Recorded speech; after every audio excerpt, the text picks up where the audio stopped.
నమస్తే, నేను మీ మల్లెపల్లి నరసింహుడు. మనం సోషల్ మీడియాలో ఒక వీడియో వైరల్ అవుతుంది. ఆర్టీసీ డ్రైవర్ని చిత్కబాదిన కారు డ్రైవర్. ఎంత దుర్మార్గం అంటే ఈ వీడియో చూడండి మీరు.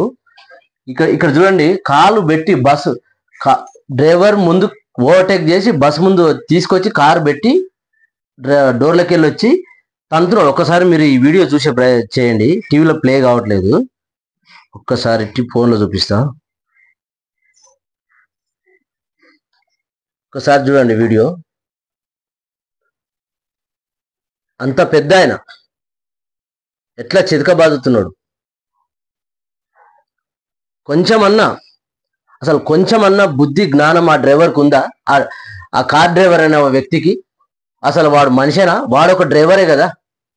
ఎంతమంది, ఒక బస్ డ్రైవరు, పైగా ఆయన వయసు ఎంత ఉంది?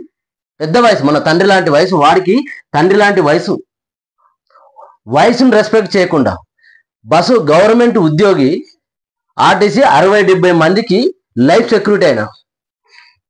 అరే, ఆయన కొడుతున్నప్పుడు ఆయనకు పెళ్ళం, పిల్లలు, కోడళ్ళు, అల్లుళ్ళు ఉంటారు కదా, బిడ్డలు ఉంటారు కదా.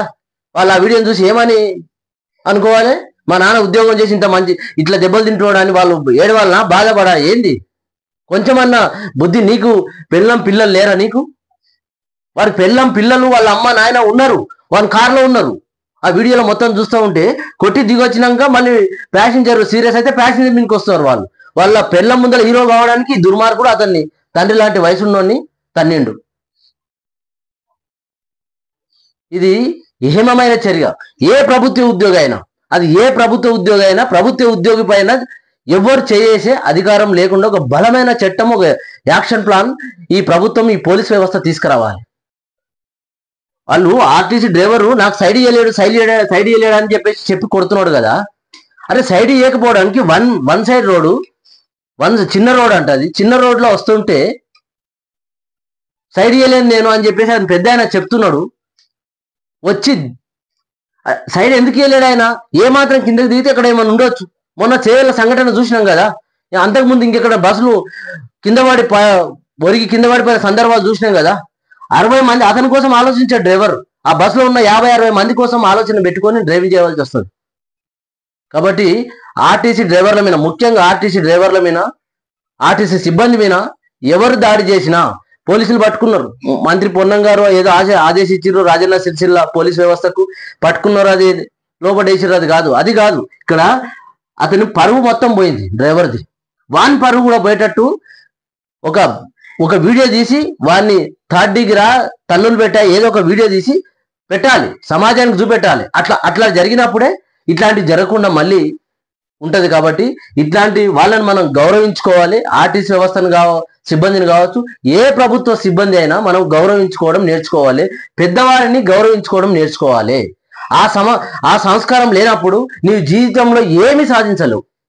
నువ్వెంత పెద్ద పోకడు కార్లు తిరిగినా, నువ్వెంత పెద్ద బిల్డప్ తిరిగినా, నువ్వెంత పెద్ద తోపు అయినా నీకు మనిషి అనే విలువనే ఇయ్యరు ఎవరు. అంత పెద్ద వయసు అయినా నువ్వు గౌరవించకుండా చాలా బాధ అనిపిస్తుంది. ఆ వీడియో చూస్తుంటే చాలా బాధ అనిపిస్తుంది. కాబట్టి ఏ ప్రభుత్వ ఉద్యోగినైనా ఒక చెయ్యేసి టచ్ చేస్తే తప్పు చేసిండొచ్చు, ఆర్టీసీ సిబ్బంది తప్పు చేసిండొచ్చు, చట్టాలు ఉన్నాయి కదా.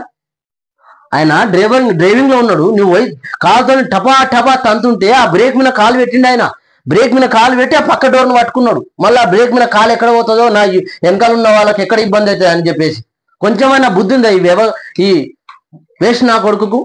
ఇంకా బూతులు తిట్టాలనిపిస్తుంది ఆ వేస్ట్ నా కొడుకు. కాబట్టి పోలీస్ వ్యవస్థ ఇట్లాంటి వాళ్ళను మీరు తన్ని యాక్షన్ తీసుకోవాలి. ఆ వీడియో సోషల్ మీడియాలో, టీవీలలో వేయండి. అప్పుడే కానీ ఇట్లాంటి వేదవ నా కొడుకులకు, ఇట్లాంటి నా కొడుకులకు బుద్ధి శరం వస్తుంది. చాలా ఆ వీడియో చూసి ఎమోషన్ ఫీల్ అయ్యి నేను ఈ వీడియో చేయవలసి వస్తుంది మిత్రులారా.